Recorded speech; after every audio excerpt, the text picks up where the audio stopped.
അതിൽ ഡോക്ടറേറ്റ് നേടുവാൻ, വ്യാകരണ പുസ്തകങ്ങൾ രചിക്കുവാൻ, സാധാരണക്കാരായ മനുഷ്യരെ കർത്താവ് സംസാരിച്ച ഭാഷ പഠിപ്പിക്കുവാൻ, അതിലൊരു അഭിനിവേശം ഉണ്ടാക്കുവാനായിട്ട് അദ്ദേഹം നടത്തിയിട്ടുള്ള, അത് TV വഴിയും അതുപോലെ തന്നെ മറ്റ് മാധ്യമങ്ങൾ വഴിയും പുസ്തകങ്ങൾ വഴിയുമുള്ള അദ്ദേഹത്തിൻ്റെ നിർലോഭമായ സഹകരണം, അതുപോലെ തന്നെ നേതൃത്വം, ഇവയെല്ലാം ഓർക്കുമ്പോൾ സത്യത്തിൽ ഒരു ജീവിതകാലം കൊണ്ട് ഒരു മനുഷ്യൻ ചെയ്യാവുന്നത് മുഴുവൻ ഈ ചുരുങ്ങിയ കാലം കൊണ്ട് 24 വർഷത്തെ പൗരോഹിത്യ ജീവിതം കൊണ്ട് അദ്ദേഹം നിർവഹിച്ച് അദ്ദേഹം ദൈവസന്നിധിയിലേക്ക് യാത്രയായി എന്നുള്ളതാണ്.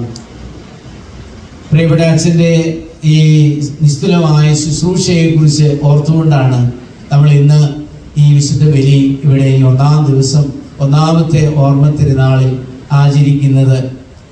ഞാൻ ഈ അവസരത്തിൽ പ്രത്യേകിച്ചും പ്രിയപ്പെട്ട അച്ഛൻ്റെ വത്സല മാതാപിതാക്കളെ ഓർത്ത് ദൈവത്തിന് നന്ദി പറയുകയാണ്.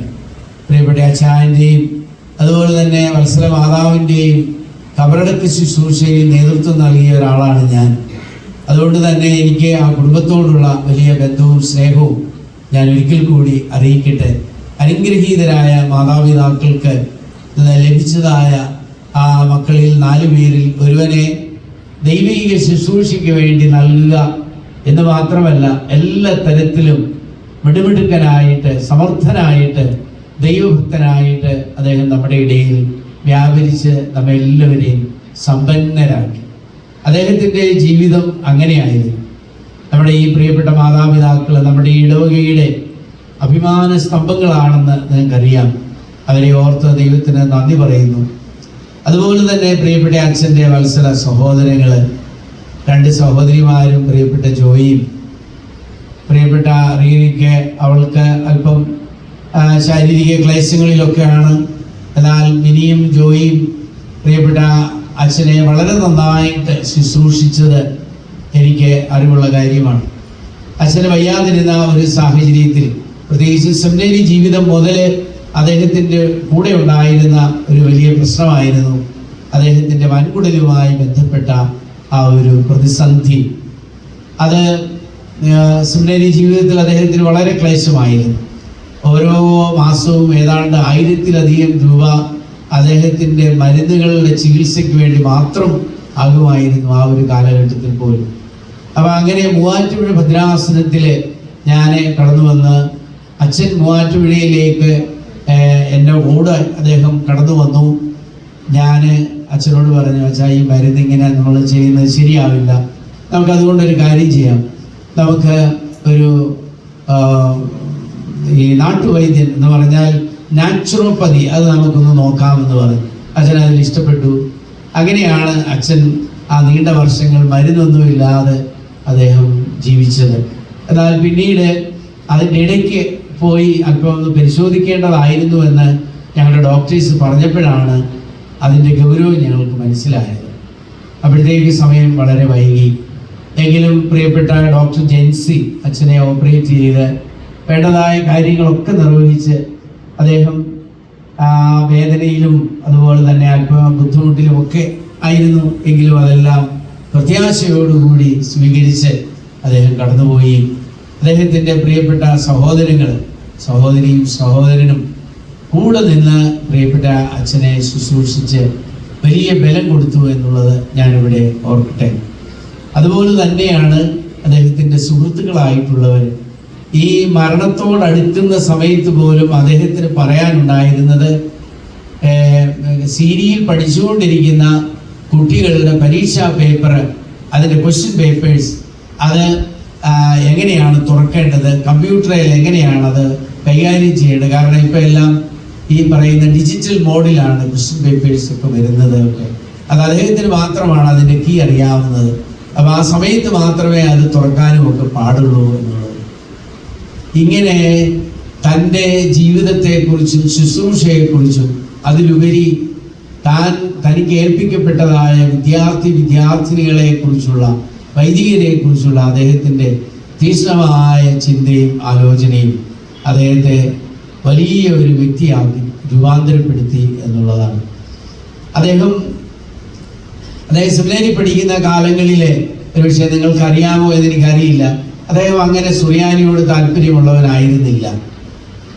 അദ്ദേഹത്തെ പുരോഹിതനായതിനു ശേഷം നമ്മുടെ കടമാങ്കുളം ഇടവകയിലെ അസിസ്റ്റന്റ് വികാരിയായിട്ട് നിയോഗിച്ച സമയത്ത് അന്നേരമാണ് പ്രിയപ്പെട്ട അച്ഛനോട് നമ്മുടെ തിമോത്തിയോസ് പിതാവ് പറയുന്നത്, അച്ഛൻ പോയി എന്തെങ്കിലും പഠിക്കുക.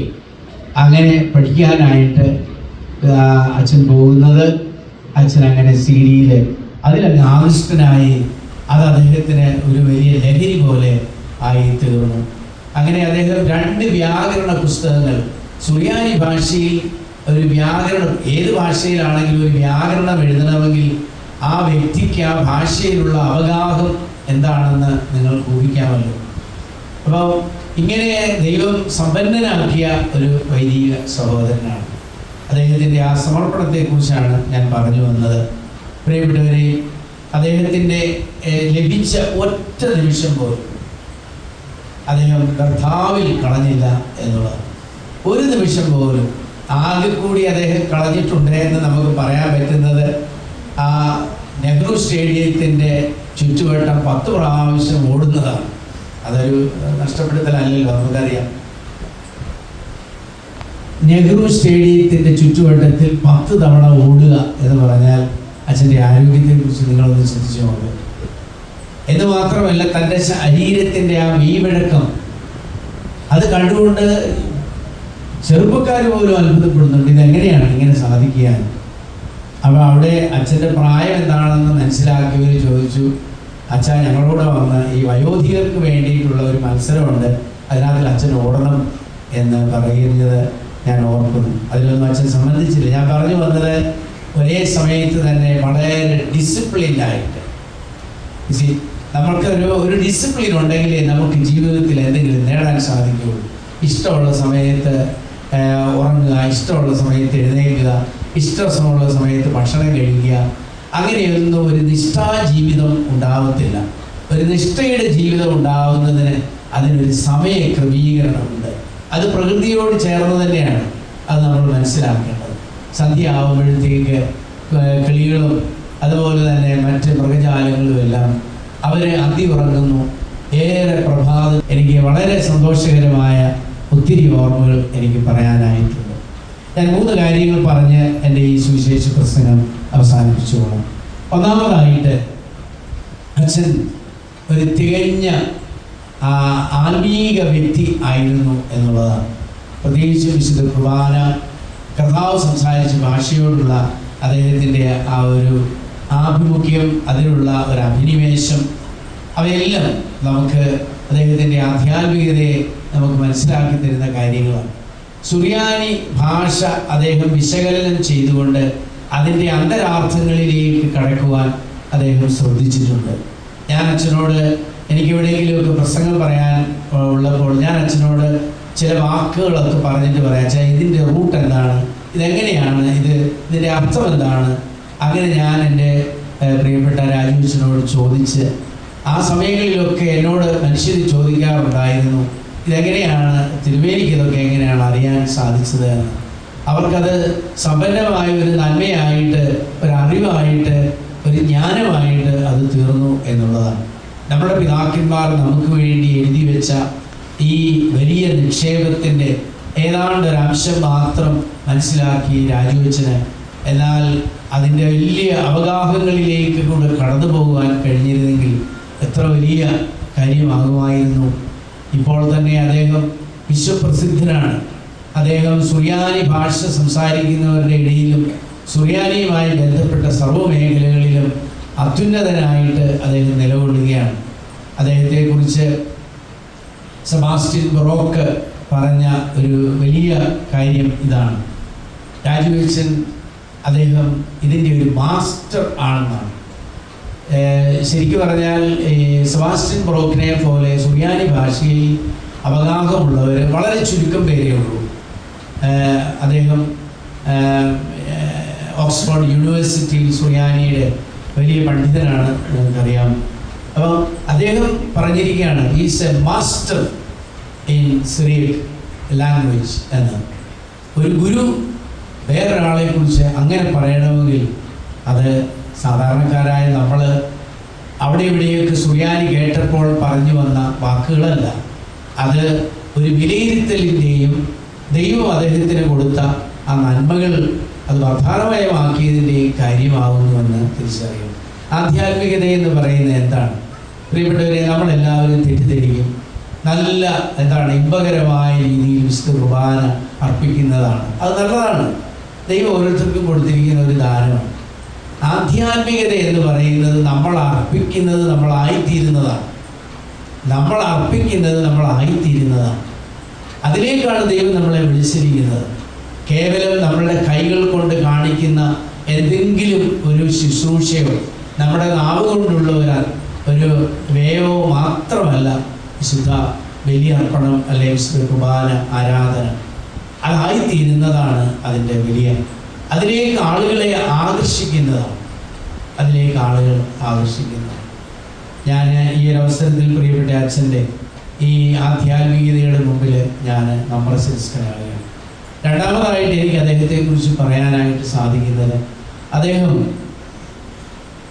തൻ്റെ ആ ജ്ഞാനവും അതോടൊപ്പം തന്നെ തൻ്റെ ആ ജീവിതവുമെല്ലാം ഒരു സഹനത്തിൻ്റെ അനുഭവത്തിലൂടെ കൂട്ടിക്കൊണ്ട് അല്ലെങ്കിൽ കടന്നുപോയ ഒരാളാണ്. അതിനെക്കുറിച്ച് ഒരു പരാതിയോ അല്ലെങ്കിൽ അങ്ങനെ എന്തെങ്കിലുമോ അദ്ദേഹം കാണിച്ചിട്ടില്ല. അസ്വസ്ഥതകൾ തീർച്ചയായിട്ടും നമുക്ക് മനസ്സിലാവും. കാരണം ഭക്ഷണം കഴിക്കാൻ സാധിക്കുന്നില്ല എന്ന് മാത്രമല്ല, വൻകുടലിലെ ചില ഭാഗങ്ങൾ മുറിച്ചെടുത്ത് അത് പുറത്തെ നമ്മുടെ വയറിനോടൊപ്പം ചേർത്ത് വെക്കുമ്പോൾ അത് തൊലി പോകുന്നു, വേദന ഉണ്ടാകുന്നു. ഇതെല്ലാം ഒരു നിരന്തരമായ ഒരു ക്ലേശമായിരുന്നു മനസ്സിലാവും.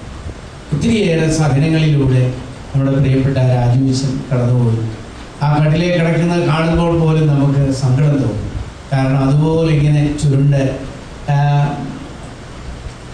അദ്ദേഹം, ഞാൻ പറയുന്നത് പോലെ ഒരു ഒഴിഞ്ഞ ചാക്കായിട്ട് ഒന്നുമില്ല, ഇനി അതിൽ നിന്ന് എടുത്തു മാറ്റാനാണ് എല്ലാം നമുക്കായിട്ട് നൽകി പ്രിയപ്പെട്ട രാജീവച്ചൻ അങ്ങനെ ഈ ലോകത്തിൽ നിന്ന് സഹനത്തിൻ്റെ ഒരു മാതൃക കൂടി നമുക്ക് കാണിച്ച് കടന്നുപോവുകയാണ്.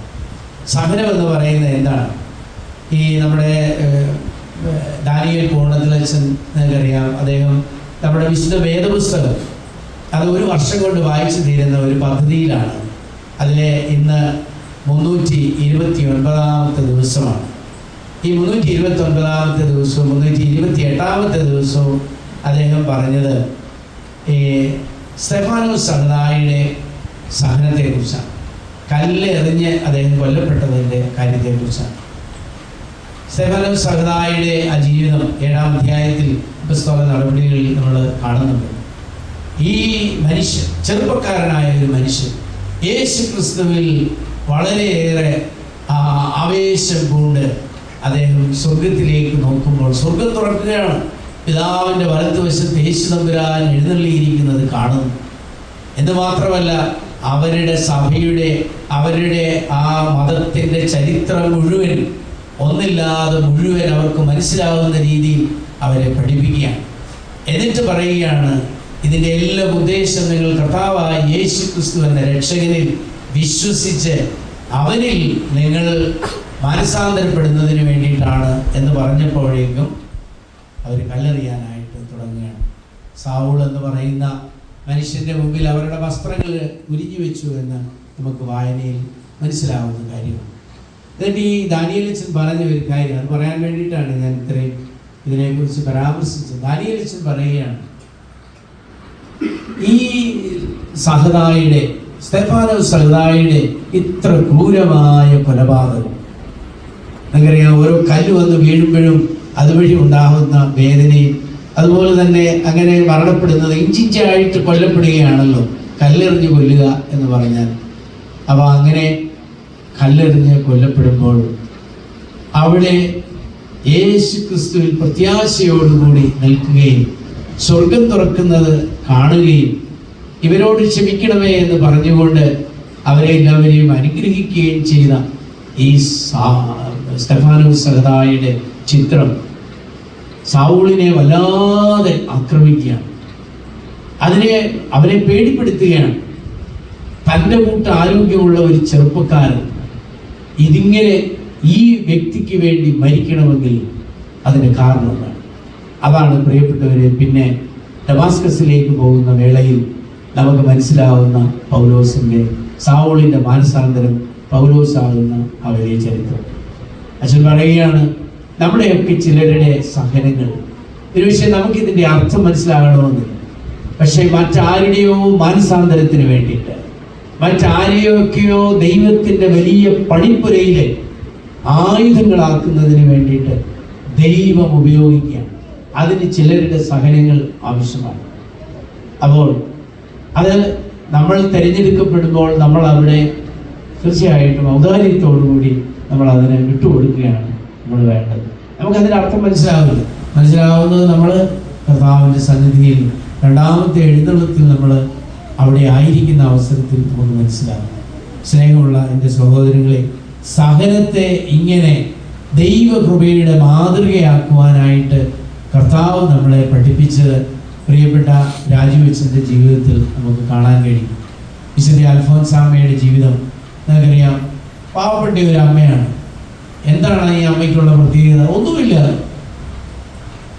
അമ്മയെക്കുറിച്ച് പ്രത്യേകിച്ച് എന്താണ് പറയാനുള്ളത്? ഒന്നുമില്ല. പക്ഷെ ഒരു കാര്യമുണ്ട്, ഈ അമ്മയുടെ ജീവിതം നമ്മൾ മനസ്സിലാക്കുന്നതനുസരിച്ച് കർത്താവിന് വേണ്ടിയിട്ട് ജീവിച്ചു എന്നുള്ളതാണ്. വലിയ കാര്യങ്ങളൊന്നും ചെയ്തതില്ല. ആ കോൺഗ്രിഗേഷനിൽ നിങ്ങൾക്കറിയാം, ഡോക്ടേഴ്സുണ്ട്, എൻജിനീയേഴ്സുണ്ട്, പ്രിൻസിപ്പൽമാരുണ്ട്, വലിയ സാമൂഹ്യ പ്രവർത്തകരായിട്ടുള്ളവർ. ആരും അൾത്താരയുടെ വണക്കത്തിലേക്ക് കടന്നു വന്നിട്ടില്ല.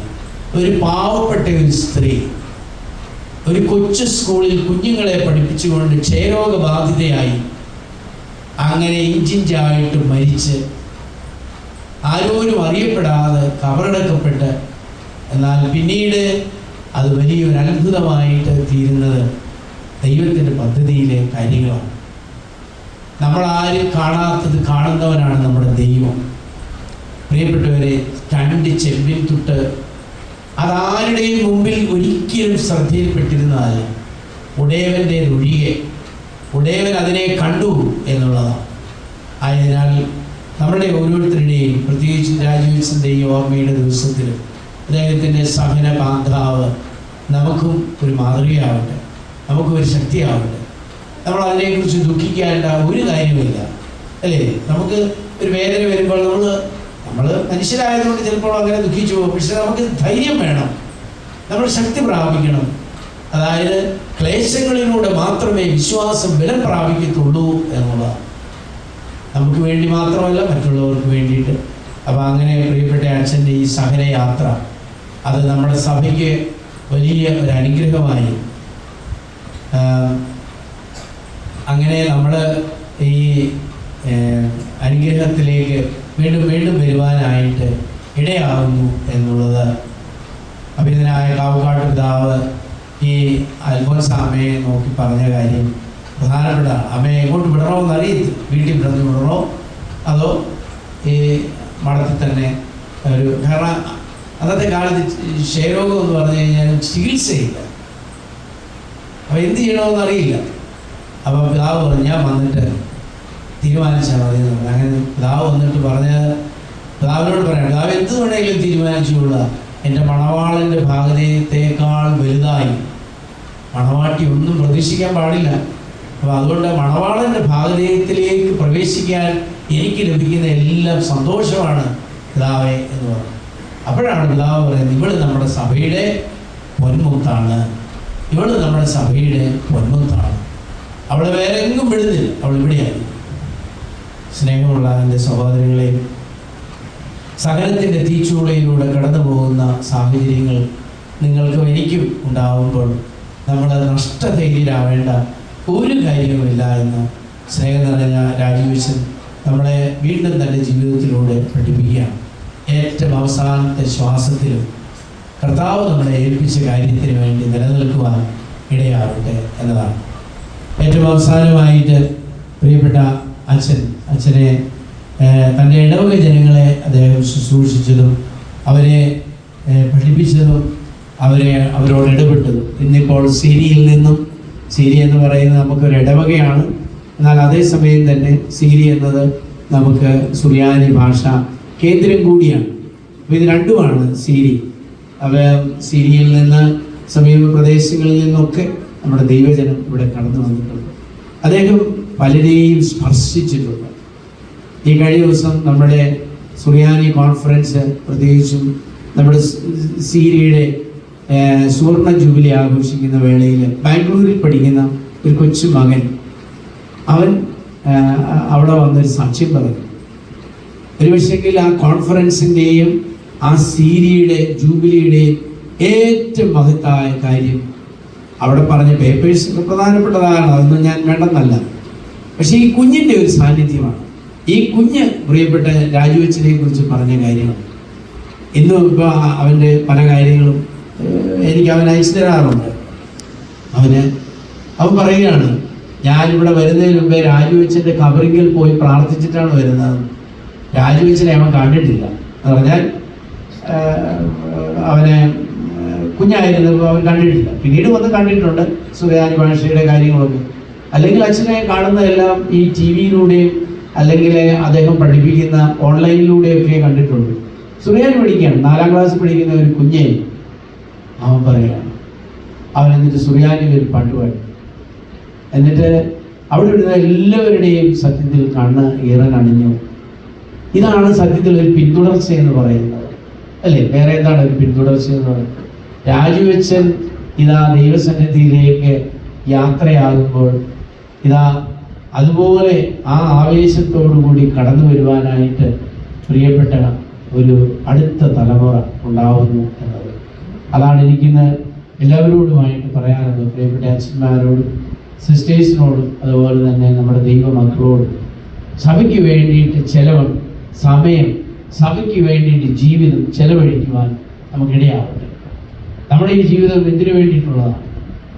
പ്രിയപ്പെട്ടവരെ, ദൈവവിളിക്ക് വേണ്ടിയിട്ട്, ദൈവിക കാര്യങ്ങൾക്ക് വേണ്ടിയിട്ട് നമുക്ക് സമയം ചെലവഴിക്കാം. അതാണ് ഏറ്റവും ഉത്തമമായിട്ടുള്ളത്. നമ്മളെ ദൈവം വിളിക്കുന്നുവെങ്കിൽ മാറിയാനീസ് പിതാവ് പറഞ്ഞതുപോലെ, മകളെ, നിന്നെ ദൈവം വിളിക്കുന്നു അവൻ്റെ ശുശ്രൂഷയ്ക്ക് വേണ്ടിയിട്ട്, അവൻ്റെ മണവാട്ടിയാകാനോ അവൻ്റെ പുരോഹിതനാകാനോ നിന്നെ വിളിക്കുന്നു എന്ന് നിനക്ക് തോന്നിയാൽ നീ ഒരിക്കൽ പോലും അത് വേണ്ട എന്ന് പറയരുത്. കാരണം ദൈവമാണ് നിന്നെ വിളിക്കുന്നത്.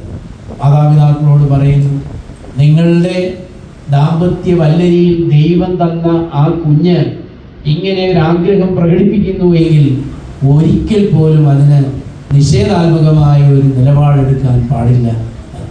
പുണ്യവാനായ മാറിവാനീസ് പിതാവിൻ്റെ ആ വാക്കുകൾ, അതെ, നമുക്ക് ഇന്നത്തെ ഈ ദിവസം അനുഗ്രഹമായി തീരട്ടെ. ഞാൻ നമ്മുടെ സഭയിലെ എല്ലാ പിതാക്കന്മാരുടെയും, പ്രത്യേകിച്ചും ബാബാതിരുമേനിയും മറ്റ് പിതാക്കന്മാരും നമ്മുടെ രൂപതയുടെ അധ്യക്ഷനും കൂടിയായ തിരുവോഷ്യസ് പിതാവിൻ്റെയും എല്ലാം അനുഗ്രഹാശിസ്സുകൾ ഞാൻ നിങ്ങൾക്ക് നേരുകയാണ്. ഏതാനും ചില വൈദികർ മാത്രമേ ഇവിടെ നമ്മോടൊപ്പം സന്നിഹിതരാകുന്നുള്ളൂ എങ്കിൽ പോലും അത് ഈ ദൂരം ഒക്കെ ഒരു വലിയ പ്രശ്നമാണ്. അതുകൊണ്ടൊക്കെയാണ്. അല്ലെങ്കിൽ ഒരുപാട് പേരുടെ ഹൃദയങ്ങളിൽ സ്നേഹം നിറഞ്ഞ രാജിവെച്ചും ഒരു വലിയ തീജ്വാലയായി, ഒരഗ്നിയായിട്ട് ഇപ്പോഴും കത്തിക്കൊണ്ടിരിക്കുന്നു. ദൈവം നമ്മെ അനുഗ്രഹിക്കട്ടെ എന്ന് പ്രാർത്ഥിക്കുന്നു. ഈ ഓർമ്മ പ്രിയപ്പെട്ട കുടുംബാംഗങ്ങൾ അത് ഏറ്റെടുത്ത് നടത്തുമ്പോൾ അതിലുള്ള നന്മയും സന്തോഷവും ഞാൻ ഒരിക്കൽ കൂടി പറയട്ടെ. പ്രിയപ്പെട്ട മാതാപിതാക്കളെയും ഈ ഇടവകയെയും, നമ്മുടെ ഈ ഇടവക നമുക്കറിയാം വളരെ ചെറിയൊരു കൂട്ടായ്മയാണ്. പക്ഷെ ലോകത്തിൻ്റെ മുമ്പിൽ ശ്രദ്ധിക്കപ്പെട്ട ഒരു ഇടവകയായിട്ട് ഈ വാഴാനി ഇടവക മാറിയിട്ടുണ്ടെങ്കിൽ അതിൻ്റെ കാരണം നമ്മുടെ മുമ്പിൽ ഇരിക്കുന്ന നമ്മുടെ പ്രിയപ്പെട്ട രാജവംശനും കൂടി കൊണ്ടാണ്. നമ്മളെല്ലാവരിലും അങ്ങനെ ഒന്നാവട്ടെ എന്ന് ഞാൻ ആഗ്രഹിക്കുകയാണ്, പ്രാർത്ഥിക്കുകയാണ്. We live without death, a shadow. അങ്ങനെയാണ് പറയുന്നത്. Everyone leaves the world with a shadow. Sometimes this shadow is frightening. Sometimes this shadow is comforting. So you decide what type of shadow you want to leave for this world. What type of shadow do you want to let it remain after you have gone? രാജവംശൻ്റെ ഓർമ്മ അതാണ് നമ്മളെ പഠിപ്പിക്കുന്നത്. പിതാവിൻ്റെയും പുത്രൻ്റെയും ജീവനുള്ള പരിശുദ്ധ റൂഹായുടെയും തിരുനാമത്തിൽ ആമേൻ.